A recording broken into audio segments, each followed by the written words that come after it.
The ultimatum, the massive golden warship of the Galactic Empire, floated above Earth's blue atmosphere. Its shadow covered entire cities below. Inside the command bridge, Emperor Kron stood tall with his 4 arms crossed. His purple skin gleamed under the ship's bright lights. He had conquered 1,000 worlds. Today, he would add one more: open communication channels to the human fleet. Kron ordered his lieutenant, a green-scaled creature named Vex. The screen flickered to life. On the other side appeared Admiral James Thompson of Earth's United Defense Fleet. The human sat relaxed in his command chair, sipping what looked like coffee from a white mug. Behind him, other human officers worked at their stations, seemingly unbothered by the massive alien armada outside their planet. "Humans of Earth," Emperor Kron began, his voice booming through the transmission. "I am Emperor Kron of the Galactic Empire. We control 10,000 star systems. Our fleet numbers in the millions. You have seen our power. You have witnessed what we did to the Rigel system last month. Surrender now, and we will show mercy. Resist, and your species will become nothing but dust among the stars." Admiral Thompson took another sip of his coffee. He set the mug down slowly, then looked directly at the Emperor. A small smile played at the corner of his mouth. "That's a nice speech," Thompson said calmly. "Did you practice it in front of a mirror?" The Emperor's 4 eyes widened in surprise. Vex gasped. No species had ever responded to their ultimatum with such casual disrespect. "You dare mock the Galactic Empire?" Kron roared. "We have weapons that can crack planets in half. Our soldiers number in the billions. Our technology is beyond your primitive understanding." Thompson leaned back in his chair. Behind him, one of his officers, a young woman named Captain Lisa Park, actually chuckled. The sound carried through the transmission. "Oh, we know all about your empire," Thompson replied. "We've been watching you for years. Very impressive light shows. The whole conquering thing, the dramatic speeches, the big scary ships. It's all very theatrical." "Theatrical?" Kron's voice dropped to a dangerous whisper. "We destroyed the Andromedan Defense Force in 3 days. The Centauri Republic fell in a week. What makes you humans think you can survive even 3 hours?" Thompson stood up from his chair. He walked closer to the view screen, his hands clasped behind his back. His expression remained completely calm, almost amused. "Emperor Kron, let me tell you something about humans," Thompson began. "We've been fighting each other for thousands of years. We've gotten very, very good at it. We split atoms to make bombs. We created viruses as weapons. We've turned killing into an art form, and then decided we didn't like it much, so we pointed all that creativity toward defense instead." The Admiral paused, letting his words sink in. "But here's the thing that really matters," Thompson continued. "We've been preparing for this day since we first looked up at the stars. Every science fiction movie, every book, every game, they were all practice runs in our minds. We've imagined 1,000 ways aliens might attack us, and we've thought of 1,001 ways to fight back. On the Emperor's ship, warning lights suddenly began flashing. Vex rushed to his console, his scaled hands flying over the controls. "Sir," Vex shouted, "I'm detecting massive energy signatures appearing all around us. They're coming from empty space." Thompson's smile grew wider. "Oh, did I forget to mention? We've had cloaking technology for the past 50 years. We just never told anyone. Seemed rude to brag." The space around the Galactic Empire's fleet suddenly filled with human ships. They appeared like ghosts becoming solid, hundreds of them, then thousands. Each one was smaller than the Empire's vessels, but they moved with a speed and coordination that defied belief. "Impossible," Kron shouted. "Our scanners should have detected them."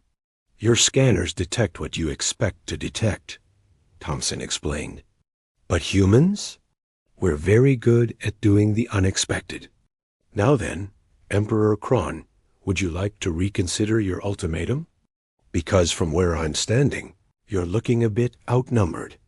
The bridge of the Emperor's ship fell silent, except for the constant beeping of alarm systems.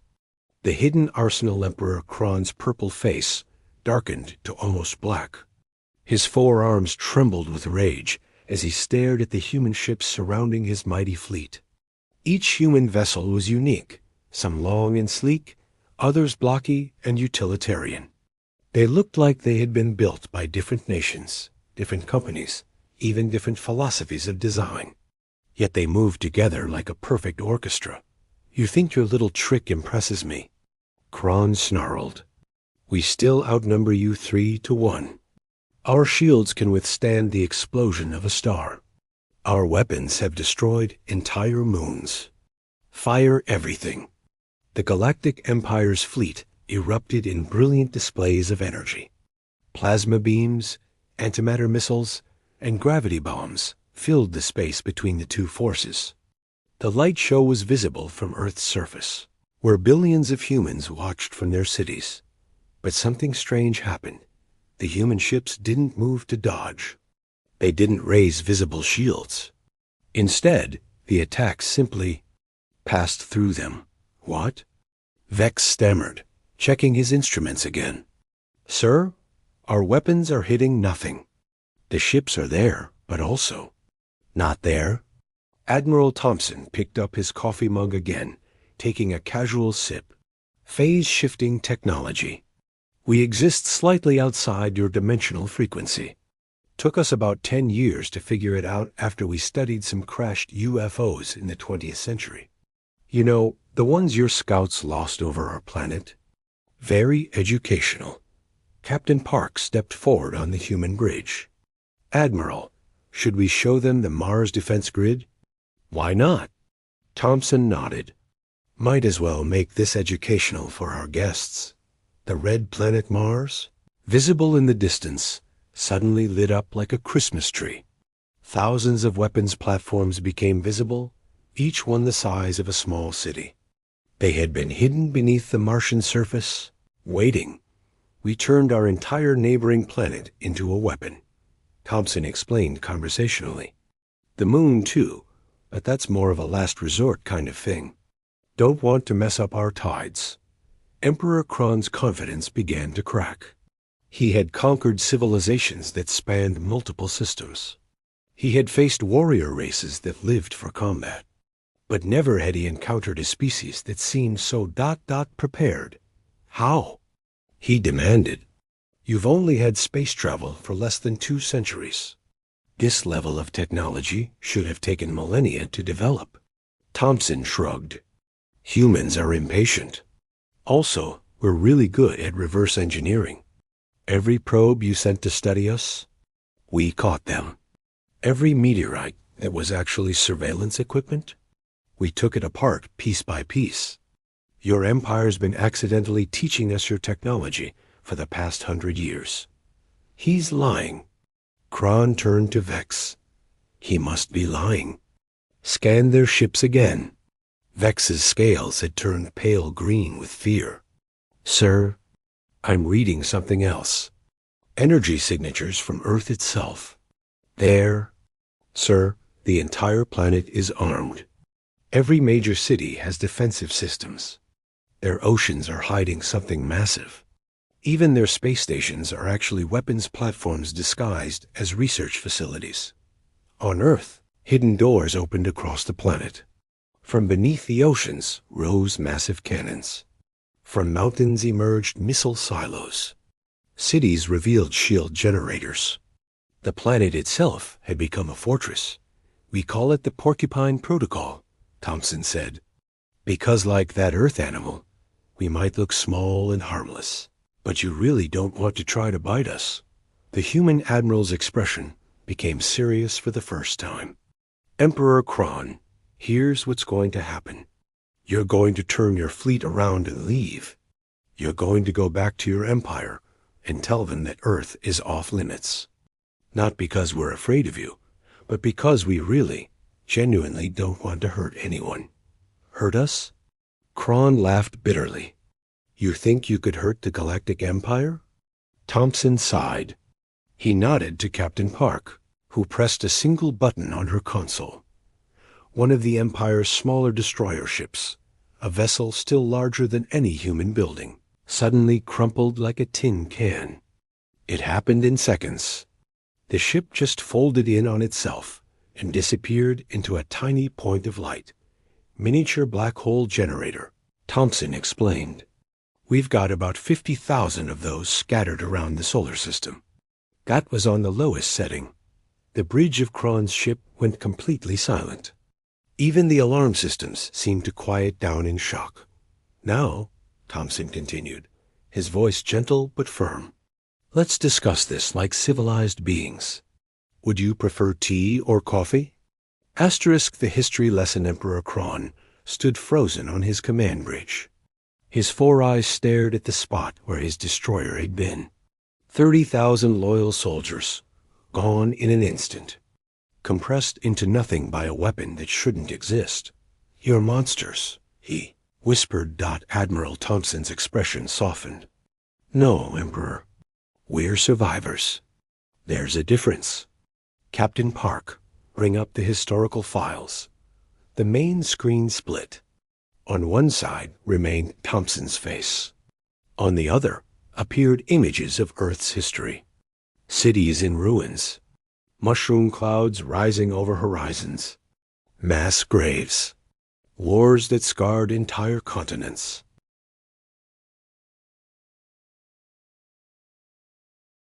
This is Earth's history, Thompson explained. We've been killing each other since we learned to pick up rocks. World wars, genocides, nuclear weapons. We invented chemical weapons, so terrible we scared ourselves into banning them. We created biological weapons that could wipe out entire populations. The images continued. Nuclear winter scenarios, climate disasters, pandemic responses. We almost destroyed ourselves dozens of times, Thompson continued. But each time we learned. We adapted. We built better defenses against our own weapons. And eventually, most of us figured out that maybe, just maybe, we should stop pointing these things at each other. Vex was transfixed by the images. They fought. Themselves? With such weapons? That's insane, Kron muttered. No species would use planet-killing weapons on their own world. We did, Thompson said simply. Multiple times. We tested nuclear weapons on our own planet over 2,000 times. We poisoned our own air and water just to see what would happen. We're the species that looked at splitting the atom and thought, how can we make this explode? Captain Park added, we have a saying on Earth. Humans are space orcs. We're the crazy species that other aliens tell scary stories about. Thompson walked closer to the screen. But here's what you need to understand, Emperor.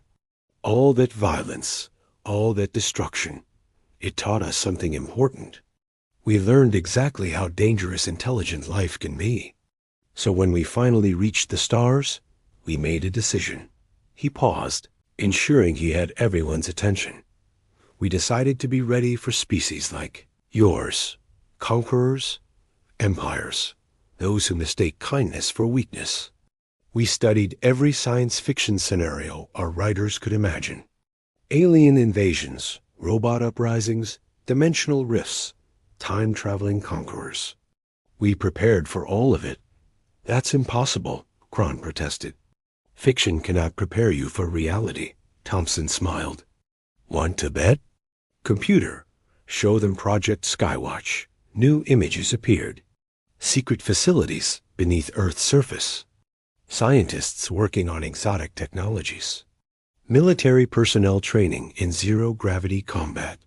Children in schools running alien invasion drills like they were fire drills. Every human grows up knowing that we're not alone in the universe, Thompson explained. Every one of us has thought about what we'd do if aliens attacked. Our entertainment is full of it. Our military trains for it. Our scientists specifically look for ways to defend against it. We have 100 different protocols for first contact. Park added. Peaceful ones, hostile ones, weird ones involving translating through mathematics or music. We were really hoping for the peaceful option. To be honest, Vex couldn't help but ask, how many defense systems do you actually have? Thompson and Park exchanged glances. Officially? That's classified, Thompson said. Unofficially? We lost count. Every nation on Earth has their own secret projects. Some corporations, too. There's a rumor that a group of college students in Japan built a working antimatter reactor in their dorm room, but nobody's confirmed it. You're lying, Kron said, but his voice lacked conviction. This is all deception. Holograms, tricks. Want me to demonstrate another weapon? Thompson asked mildly. We've got this interesting one that turns energy shields into prisons. The harder you try to break out, the stronger they get. Or there's the gravity reversal bombs. Those are fun. Make everything fall up instead of down. On Kron's ship, one of his generals, a blue-skinned warrior named Rex, spoke up for the first time. Emperor, perhaps we should reconsider. If even half of what they claim is true double quotes. We've conquered 10,000 systems. Kron roared. We don't retreat from primitive apes. Thompson's expression hardened. Primitive apes who split the atom. Primitive apes who decode DNA. Primitive apes who went from first flight to landing on our moon in 66 years. Primitive apes who looked at the speed of light and said, that's more of a suggestion than a rule. The human admiral leaned back in his chair. Your choice, Emperor. Leave in peace, or find out what else the primitive apes have been building. The demonstration Emperor Kron's pride warred with his survival instinct. His 4 hands clenched and unclenched as he weighed his options. The Galactic Empire had never retreated, never surrendered, never been humiliated like this. You want to see our full power? Kron finally said. Very well. Vex, signal the homeworld. Bring the planet Cracker. The crew of his ship gasped. Even his own generals looked worried. Emperor, Rex cautioned, the planet Cracker is meant for dead worlds. Using it on an inhabited planet violates even our own laws of conquest. Silence. Kron roared. These humans want to play with weapons? Let them see real power. Admiral Thompson and Captain Park exchanged glances. Park pulled up something on her tablet and showed it to Thompson, who nodded. Emperor Kron, Thompson said calmly, before you do something you'll regret, there's something you should know about humans. We have this concept called mutually assured destruction. It kept our planet from nuclear war for decades. The idea is simple. If you try to destroy us, we make sure you're destroyed too. Kron laughed. You think you could reach our homeworld? It's 50,000 light-years away. Distance is relative, Thompson replied cryptically. Captain Park, I think it's time we showed them Project Pegasus. Park nodded and spoke into her communicator. All Pegasus stations, this is command. Initialize quantum entanglement drives. Set destination. Galactic Empire homeworld. Maintain position, but charge weapons. The space around Earth shimmered. Reality itself seemed to bend and twist. Then, impossible as it seemed, hundreds of human ships vanished from Earth's orbit. On Kron's homeworld, 50,000 light-years away, alarms began screaming. The human fleet had appeared in orbit around the Empire's capital planet, weapons charged and aimed at military installations. Impossible. Kron screamed, watching the feeds from his homeworld. Faster than light travel has limits. You can't just Quantum entanglement, Thompson explained patiently. Every particle in the universe is connected. We just figured out how to use those connections. Your ships use hyperspace. which is like taking a highway. We use quantum tunneling, which is like teleporting. Took us about 30 years to work out the math. The humans are above our capital. Vex reported, his voice shaking. They're not attacking. They're just ... waiting. Thompson stood up again. This is what you need to understand about humans, Emperor. We learned something from our own history. The best warriors aren't the ones eager to fight. They're the ones who are so good at fighting that no one wants to challenge them. We have a saying, Park added. Talk softly and carry a big stick. Though in this case, it's more like be polite and carry a quantum-entangled fleet capable of appearing anywhere in the universe instantly. On the screen showing Kron's homeworld, the human ships began projecting images into the planet's sky. They showed Earth's children playing in parks, artists painting, scientists making discoveries, musicians performing, families eating dinner together. This is what we're protecting, Thompson said. We're not conquerors. We're not empire builders. We just want to be left alone to grow, to learn, to explore. We've spent so much time fighting each other that now, finally at peace, we just want to see what else is out there. Rex, the blue-skinned general, stepped forward. Emperor, they could destroy our homeworld right now if they wished. They're choosing not to. We've targeted only military installations, Park confirmed. No civilian areas. We're not monsters. We're just very, very prepared. Kron's purple skin had gone pale. His empire, built over millennia, could be destroyed in minutes. All because he had challenged a species that treated paranoia as a survival trait. What do you want? He asked, his voice barely a whisper. Nothing, Thompson said. Just leave. Tell others to leave us alone, too. We'll stay in our little corner of the galaxy. We won't expand aggressively. We won't conquer. We'll trade peacefully with anyone who wants to. But if anyone comes at us with threats and ultimatums ... He gestured at the screens showing both Earth's defenses and the human fleet above the Empire's capital. Well, now you know what happens. The bridge was silent for a long moment. Then Vex spoke up. Emperor, they're offering us a way out with honor. We report that Earth is too well defended to be worth the cost. No one needs to know the full truth. Kron looked at his lieutenant, then at his generals, then back at the human admiral, who was once again casually sipping his coffee. Asterisk. The new understanding Emperor Kron stood in silence for what felt like an eternity. His empire had conquered civilizations that had existed for millions of years. They had weapons that could shatter moons, fleets that darkened skies, and warriors from 100 different species. Yet here he stood, defeated by a species that had barely left their planet's orbit a few centuries ago. Your ships above our homeworld, Kron finally spoke. Remove them. Admiral Thompson nodded to Captain Park. Pegasus fleet, return to Earth orbit. Maintain defensive posture. In an instant, the human ships vanished from the Empire's capital and reappeared around Earth. The demonstration was over, but the message was clear. How did you know? Kron asked. How did you know we were coming?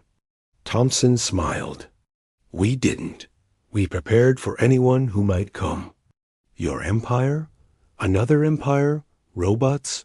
Beings from another dimension? It didn't matter. The plan was always the same. Be ready for anything. We have a phrase, Park added. Hope for the best, prepare for the worst. We really did hope you'd come in peace. We have so many questions about the universe. So much we want to learn. Vex, who had been studying his screens, suddenly spoke up. Admiral Thompson, these readings? Are you transmitting this conversation? To every ship in your fleet and on open channels to anyone else who might be listening. Thompson confirmed. We want everyone to know. Earth wants peace, but we're ready for war. General Rex turned to his emperor. Sir, with respect, perhaps this could be an opportunity. These humans, they're unlike any species we've encountered. They don't want to conquer, but they can't be conquered. Perhaps ... An alliance? Kron's four eyes widened. An alliance? With them? Think about it, Rex continued. They have technology we've never seen. They think differently than any species in our empire. And they're offering peaceful trade. We could learn from each other. Thompson leaned forward, interested. We'd be open to that. We have scientists who would love to study your faster-than-light technology. Our medical researchers want to understand alien biology. Our artists want to see what beauty looks like to eyes that see different spectrums. And what would you offer in return? Kron asked, his pride still stinging but his pragmatism taking over. Protection, Thompson said simply. You've seen what we can do. Imagine if that power was used to defend peaceful civilizations instead of destroying threats. We could be the galaxy's peacekeepers, not through conquest, but through deterrence. Park pulled up a star map. We've been monitoring galactic communications. We know there are other empires out there, some worse than yours. Wars that have lasted millions of years. Species being wiped out for resources. We could help stop that. You would fight wars for others? Vex asked, confused. Not fight, Thompson corrected. Prevent. The same way we're preventing one right now. Sometimes the best way to stop a war is to make it clear that starting one would be a very bad idea. Kron was quiet again, thinking. His empire had always ruled through fear. But these humans offered something different. Respect through strength, peace through preparation. The other empires would see us as weak, Kron said, allying with a species we failed to conquer. Or, Thompson suggested, they'd see you as wise. The first empire smart enough to recognize that cooperation is more profitable than conflict. Think about it. Your trade routes protected by our phase shift technology. Your colonies defended by our quantum fleets. Your scientists working with ours to unlock new technologies. We could share our medical knowledge, Park added. We've gotten very good at fixing bodies. All that practice from hurting each other taught us a lot about healing too. General Rex stepped closer to his emperor. Sir, in all our conquests, we've never encountered anything like this. Perhaps it's time for a new approach.